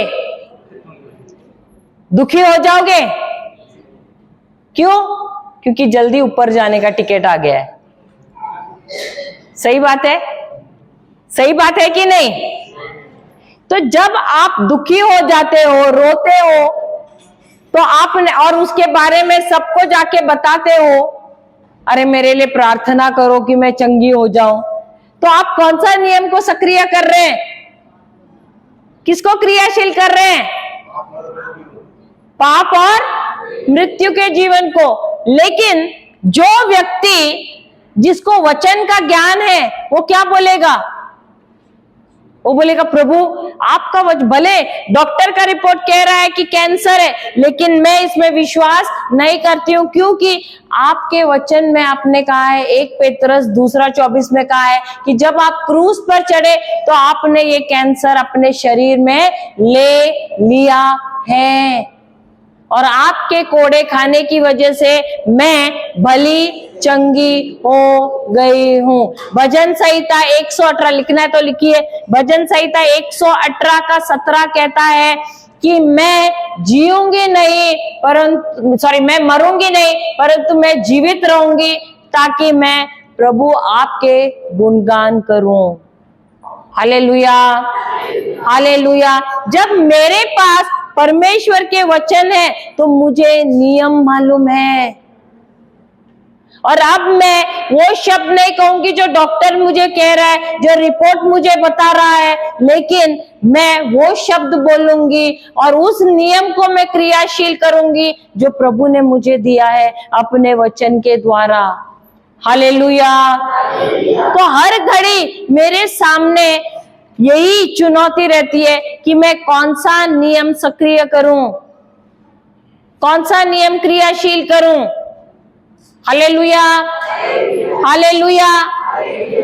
तो हम रोजमर्रा के जीवन में कौन सा नियम को क्रियाशील करते हैं? जीवन का नियम या पाप और मृत्यु का? हालेलुया। तो बदलाव लाना है कि नहीं, और कैसे लाओगे? प्रभु के वचन के ही द्वारा। हम जाते हैं सुक्ति ग्रंथ 4 अध्याय 20वां वचन। पुत्र मेरी बातों पर ध्यान दो, मेरी बातों पर ध्यान दो। ये कौन बोल रहे हैं? परमेश्वर बोल रहे हैं कि पुत्र मेरी बातों पर। क्या हम ध्यान देते हैं? क्या हम ध्यान देते हैं? मिसा को भी हम आते हैं, लेकिन उस समय क्या हमारा ध्यान रहता है? ये कब मिसा खत्म होएगा और कब हम भागेंगे? सही बात है। ये शरीर तो यहाँ है, लेकिन मन कहां पर है? घर पर है, चूल्हे के पास है। सही बात है। यहां पर नहीं होता है, बंबई में होता है। हम जाते तो है मिसा को, मिसा खत्म होने से पहले अरे आज क्या पकाना है? मछली पकाना है, सुअर पकाना है, बकरी पकाना है, मुर्गा पकाना है। यही हमारे दिमाग में रहता है, और दिमाग में आवाज भी आता है, मैं कुकड़ू। यहाँ आता है कि नहीं आप लोगों को? मिसा के टाइम पे नहीं आता है ना। देखो कितनी अच्छी है हमारी बहनें, हम लोगों को ही आता है आवाज वहां पर मुंबई में। हालेलुया, हालेलुया, जय यीशु। तो प्रभु हमसे कह रहे हैं कि मेरे शब्दों को बहुत ध्यान से सुनना। क्यों? क्योंकि जब तक हम ध्यान से नहीं सुनेंगे, जो भी उन्होंने कहा है उसके अनुसार हम कार्य करेंगे क्या? हम नियम का इस्तेमाल करेंगे क्या? नहीं, क्योंकि हम ध्यान नहीं दे रहे थे। हम मिसा को तो आ रहे थे, फादर हमको यहाँ पर वचन भी देखो, मिसा के टाइम पे भी 2-3 वचन तो सुनाई देते ही है। संडे के दिन तो 3 बार पढ़ते हैं, सही बात है, लेकिन कितना ध्यान से सुनते हैं हम? फादर को बोलेंगे फादर आपने तो बहुत अच्छा प्रवचन दिया, और फादर बोलेंगे क्या दिया? लेकिन फादर आपने बहुत अच्छा दिया, मुझे याद नहीं आ रहा है, लेकिन आपने बहुत अच्छा प्रवचन दिया। बोलते हैं कि नहीं? क्या दिया मालूम नहीं है, दिया तो था लेकिन बहुत अच्छा दिया है। सही बात है। और तभी जब हम ऐसा करते तो हम क्या करते हैं पता है? आपने देखा है कभी कोई उंगली डाल के उल्टी करता है? तो हम भी वही करते। इधर चर्च में तो आते, उंगली डाला, सब उल्टी किया और वापस गए घर पे, क्योंकि जो सुना वो हम लेके ही नहीं गए घर पे। सही बात है। कोई करता है क्या ऐसे? यहाँ पर कोई करता है? यहाँ के लोग नहीं करते। फादर तो आप लोगों की बहुत तारीफ कर रहे थे, कप्पा गांव के लोग बहुत अच्छे हैं बोल रहे थे। अरे इतना जोर से हंसी हो बहन तो नहीं, सचमुच तारीफ तो कर रहे थे। उल्टा वो बोल रहे थे यहाँ के लोग ज्यादा वचन में है करके। पूछिए उनसे भी, यही तो बात बोल रहे थे। उल्टा रिट्रीट के लिए भी बोले यहाँ के लोग ज्यादा आए थे करके हमको बोले। अभी हम तो नहीं पहचानते, ये 2-3 चेहरे तो हम पहचान रहे हैं, सबको तो ध्यान में नहीं रखा है, लेकिन कह रहे थे यहाँ के लोग, मैं झूठ नहीं बोल रही थी, तो फादर से भी पूछिए, वो खुद बोल रहे थे यहाँ के लोग बहुत काम में भी आगे हैं और वचन भी बहुत पढ़ते हैं। अब इसके लिए भी, विनती उपवास के लिए भी सब आगे हैं यहाँ पर। इसलिए हमने थोड़ा सा नंबर देखा कम, इसलिए हम भी थोड़े से कल ये हो गए थे, लेकिन आज बहुत लोग आए हैं। कल भी बाद में दोपहर के बाद बहुत लोग आए। हालेलुया। क्योंकि सुबह आप बहुत बिजी थे। हाँ देखो, अभी भी यहाँ बैठकर सोच रहे कल कितना जमा करेंगे। सही बात है ना? तो शरीर तो यहाँ है, मन कहाँ पर है? महुआ के पास, झाड़ के पास ही है लगता है बैठा हुआ। मन वहां पर ही बैठा हुआ है अभी तक। हालेलुया। रात को सोते तो है ना अच्छी तरह से, नहीं तो पता चला शरीर घर पे, मन उधर ही है। Hallelujah, hallelujah. तो परमेश्वर क्या कह रहे? तू पुत्र है मेरा, तू वारिसदार है। हम सब परमेश्वर के राज्य के वारिसदार हैं। हालेलुया। क्या हमको मालूम है? यहां पर अगर माता पिता मर जाएंगे तो प्रॉपर्टी जाती है पड़ोसी के बच्चों को, ऐसे हमने सुना है।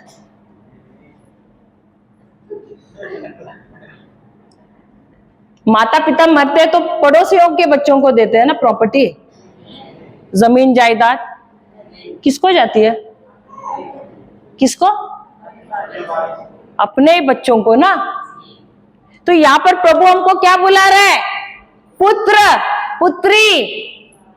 इसका मतलब हम कौन है? वारिसदार है कि नहीं? और वो हमसे बोल रहे मेरे बातों को ध्यान से सुनना। क्यों? क्योंकि तुम वारिसदार हो। ट्यूबलाइट नहीं जला था तभी, अभी जल गया। सही बात है, क्योंकि हमने कभी सोचा ही नहीं कि हम पुत्र और पुत्री है कि नहीं? और इसीलिए वो कहते हैं कि तुम ध्यान से सुनो, क्योंकि तुम पुत्र हो, पुत्री हो, तुम वारिसदार हो, तुम राजकुमार हो, राजकुमारी हो। लेकिन हमको मालूम भी नहीं है। Hallelujah, hallelujah. पढ़ना आगे। उसे अपनी आंखों से ओझल ना होने दो। ओझल ना होने दो। किसको? मेरे शब्दों को जो मैं तुम्हें बोल रहा हूं उसको क्या करना है? सबसे पहले ध्यान से सुनना है। हालेलुया। अब ध्यान से सुनना का मतलब क्या है? ध्यान देने का मतलब क्या है? अगर यहां पर कोई भी, मैं उदाहरण दे रही हूं, अगर कोई एडमिट है हॉस्पिटल में, कोई व्यक्ति, कल हमने देखा था, कोई पता नहीं कोई गांव का एक लड़का, उसका एक्सीडेंट हुआ था, कुत्ता बीच में आया था और वो एडमिट है। ठीक है, यही पता नहीं किधर, यहां से कोई उस तरफ के गांव का था, कुनकुरी उधर हॉस्पिटल में एडमिट था। हाँ, रात को हम गए थे उधर हॉस्पिटल में किसी को प्रार्थना करने के लिए, तो फादर भी थे साथ में, फादर उसको पहचाने। तो अभी समझिए वो व्यक्ति उधर एडमिट है, अब उसके घर वाले भी हैं और नर्स भी है। ठीक है, अब उस पेशेंट की तरफ ध्यान कौन ज्यादा देगा? घर वाले देंगे या नर्स देगी? कौन देता है ध्यान? नर्स देती है क्या घर वाले देते हैं? तो अभी आप नर्स क्यों बोले? आप उस नर्स को पहचानते हैं क्या? आप लोग पहचानते उस नर्स को? तो पेशेंट को ज्यादा कौन पहचानता है? तो वो नर्स कैसे बोले? हाँ, हालेलुया, हालेलुया। लेकिन जो वो बोले सही है। ध्यान कौन ज्यादा देता है? नर्स ही देती है। क्यों? अभी बोलो कैसे नर्स ज्यादा देती है ध्यान? आपने उत्तर तो दिया, अभी बोलो कैसे देती है ध्यान? कैसे तुक्का लगाया? वो देखभाल करती है, वो तो समय समय से तो यहाँ आ जाती रहती है। कैसे देखभाल कर? अभी जूस देना है तो घर वाले देते हैं, सही बात है। खाना खिलाना है तो घर वाले करते हैं, नारियल का पानी पिलाना है तो घर वाले करते हैं, फल खिलाना है घर वाले करते हैं। तो वो ध्यान कैसे देती है ज्यादा? नर्स।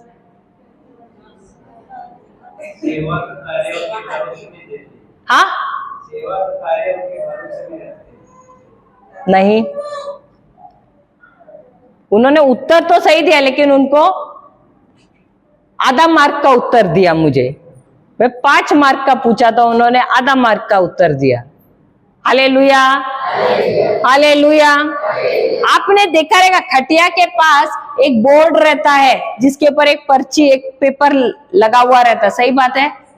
वो नर्स आती है, समय समय पर उसका ब्लड प्रेशर देखेगी, उस पेपर पे लिखेगी, फिर उसको दवाई देगी थोड़ी देर में आके, फिर वो लिखेगी, फिर और कुछ उसका टेम्परेचर देखेगी, फिर वो भी लिखेगी, सही बात है। वो समय समय पे आती है, फिर दवाई खिलाती है, ये वो सब देखती रहती है। फिर उसका ड्यूटी 8 घंटे का हो जाता है तो वो निकल जाती है, सही बात है। फिर वो जाने के बाद दूसरी नर्स आती है, लेकिन वो नर्स को कुछ मालूम नहीं है, और डॉक्टर भी आता है कोई और। अब क्या वो डॉक्टर उस नर्स को फोन करके पूछता है या वो पेपर को देखता है? वो नर्स को उसको फोन करने की जरूरत है क्या?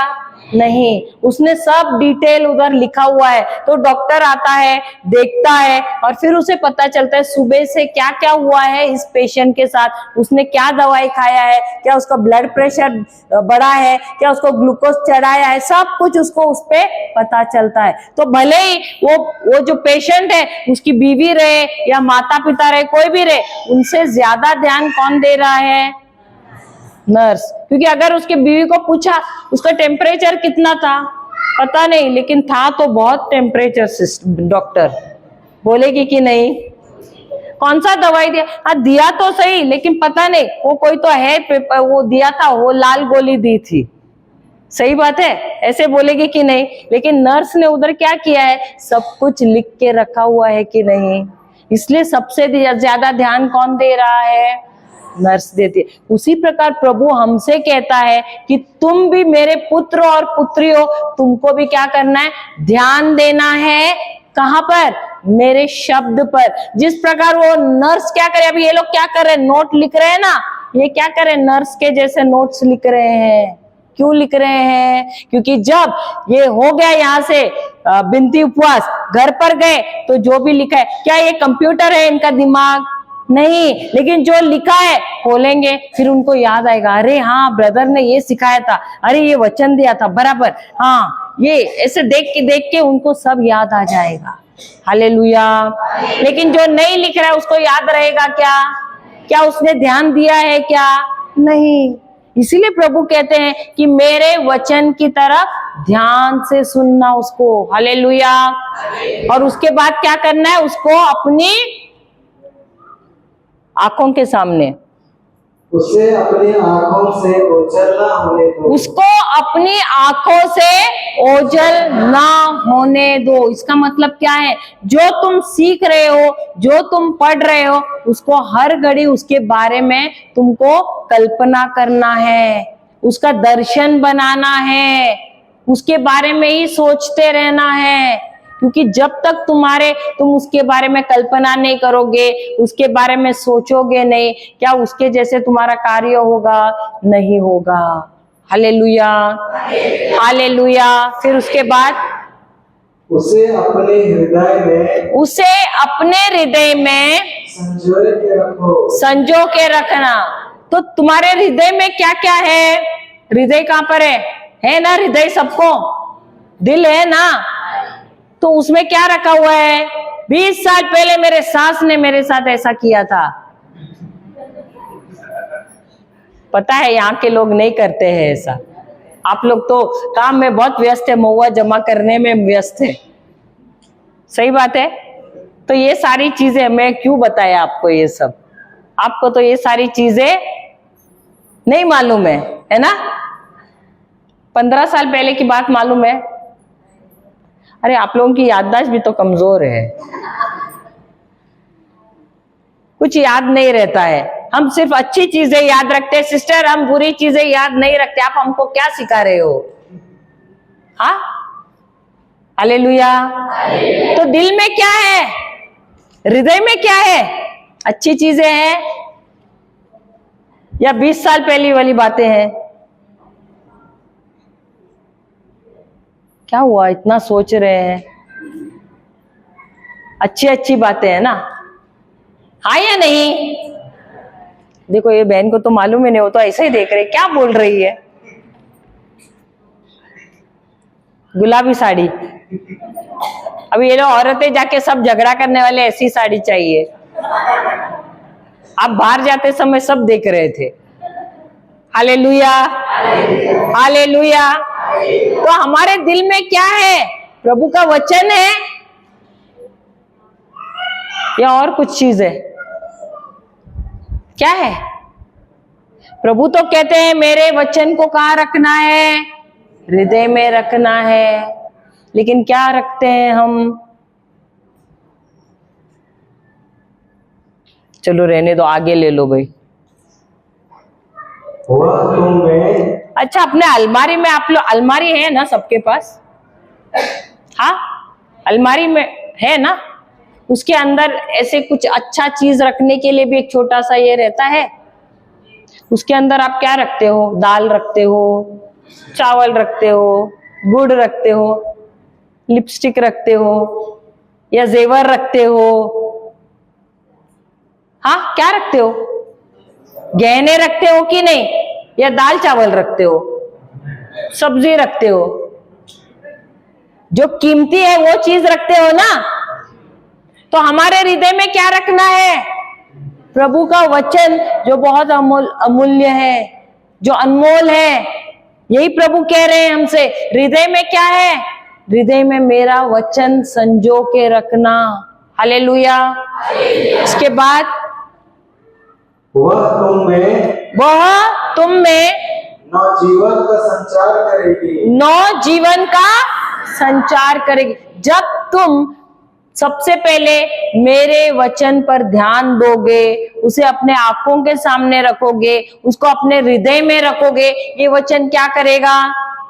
तुम्हारे जीवन में, तुम्हारे शरीर में क्या लाएगा? नवजीवन का संचार लाएगा। इसका मतलब है बहुत ही अच्छी सेहत लाएगा। कौन लाएगा? कौन लाएगा? ईश्वर का वचन, जो जिसके वजह से तुम कौन सा नियम में चलते हो? जीवन के नियम में। हालेलुया, हालेलुया, हालेलुया, जय यीशु। इसके बाद क्या है? और तुम्हारे शरीर को स्वस्थ रखेगी। तुम्हारे शरीर को स्वस्थ रखेगा। कौन रखेगा? प्रभु का वचन। तुमको कुछ करने की जरूरत है क्या? मांगने की जरूरत है क्या? नहीं। अगर तुमने प्रभु के वचन को अपने हृदय में रखा, ध्यान से सुना, अपनी आंखों के सामने रखा, उसके बारे में ही सोचते रहे, उसके बारे में ही कल्पना करते रहे, तो क्या होगा? तो यही वचन क्या करेगा? तुम्हारे जीवन में नवजीवन, तुम्हारे शरीर में नवजीवन का संचार लाएगा, तुम्हें अच्छी सेहत देगा। हालेलुया। और जब तुम करते हो ऐसे, तो तुम उस नियम को क्रियाशील करते हो। कौन सा नियम? जीवन के नियम को। हालेलुया, हालेलुया, जय यीशु। हम सब खड़े रहते हैं। नहीं तो जिसके शरीर में, रुको, जिसके किसी के शरीर में हड्डी में प्रॉब्लम है, किसी को हड्डी का समस्या है, हड्डी में दर्द है,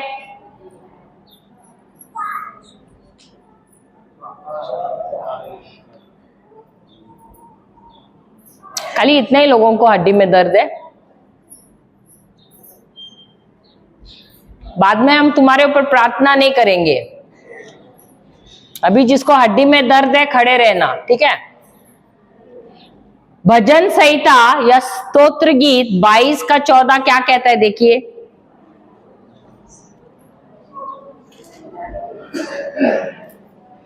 यदि कोई आपसे पूछे आप कैसे हैं, तो आपका जवाब क्या रहता है? क्या कहूं, मेरे हड्डी में कितने सालों से? बहुत सालों से, बहुत महीनों से। सही बात है। तो आपने कौन से नियम को सक्रिय किया है? जीवन का नियम या मृत्यु और पाप का? कौन सा? मृत्यु और पाप का। क्यों? क्योंकि वचन क्या कहता है? स्तोत्र गीत 22वां का 15, हिंदी में शायद 15 है लगता है। हाँ, पढ़िए। मैं पानी की तरह, साथ में बोलिए, मैं पानी की तरह बह गया। मेरी सारी हड्डियां जोड़ से उखड़ गई हैं। हालेलुया। तो ये किसके बारे में कहा है? ये प्रभु यीशु के बारे में कहा गया है। अगर हम क्रूस पर उनको देखते हैं, ऐसा लगता है कि उनके शरीर में कोई कुछ घाव नहीं है, लेकिन वचन कहता है कि उनके शरीर की सारी हड्डियां, यहां तक कि ये भी हड्डियां हैं, ये सब जोड़ से बाहर निकल गई थी, सारे शरीर की। हमारा अगर एक हड्डी यही समझो, थोड़ा सा बाहर निकला हमको तो दर्द नहीं होता है। होता है कि नहीं? होता है कि नहीं? और यहाँ पर वचन कहता है कि प्रभु यीशु की सारे शरीर की हड्डियां जोड़ों से उखड़ गई थी। तो समझिए उनके शरीर में कितना दर्द हो रहा है। दर्द हो रहा है कि नहीं? तो आपके शरीर का जो भी हड्डी का दर्द है किसने लिया है? प्रभु यीशु ने उस क्रूस पर ले लिया है। तो आपको आंखें बंद करना है और कल्पना करना है। अपने शरीर के दर्द की तरफ मत देखना, अपने हड्डी की तरफ मत देखना, लेकिन प्रभु कल्पना करो आंख बंद करके कि प्रभु यीशु की सारी हड्डियां, एक एक हड्डी जोड़ों से बाहर निकल गई है। और उनके दर्द की तरफ देखिए, उनको कितना दर्द हो रहा है। तुम्हारा दर्द बड़ा है या प्रभु यीशु का दर्द बड़ा है? तो उस दर्द की तरफ ध्यान दीजिए और मेरे साथ बोलिए, प्रभु यीशु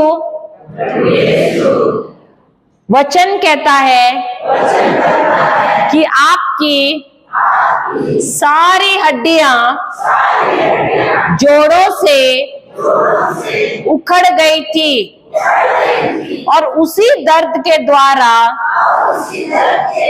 मेरे हड्डियों का दर्द निकल गया है।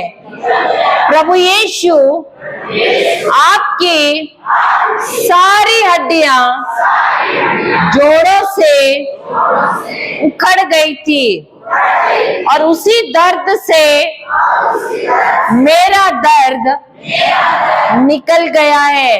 प्रभु यीशु आपकी सारी हड्डियां जोड़ों से उखड़ गई थी और उसी दर्द से मेरा दर्द निकल गया है।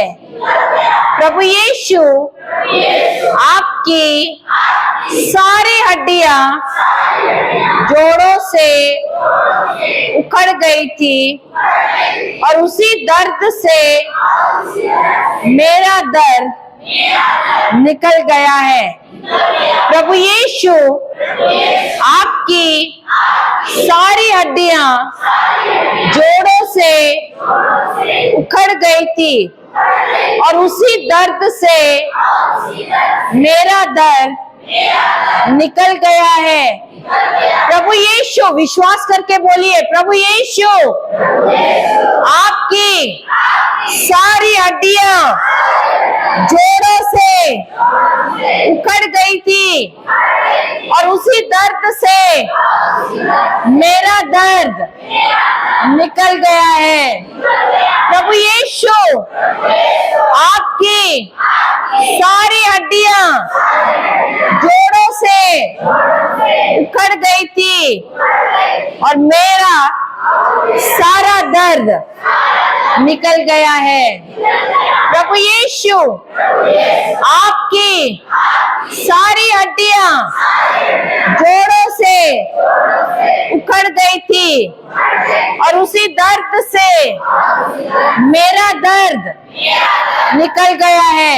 प्रभु यीशु आपकी सारी हड्डियां जोड़ों से उखड़ गई थी और उसी दर्द से मेरा दर्द निकल गया है।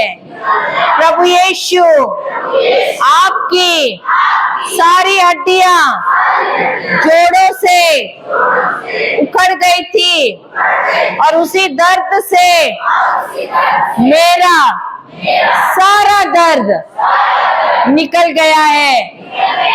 मैं भली चंगी हो गई हूँ, मैं भली चंगी हो गई हूँ, सारा दर्द निकल गया है, सारा दर्द निकल गया है, सारा दर्द निकल गया है।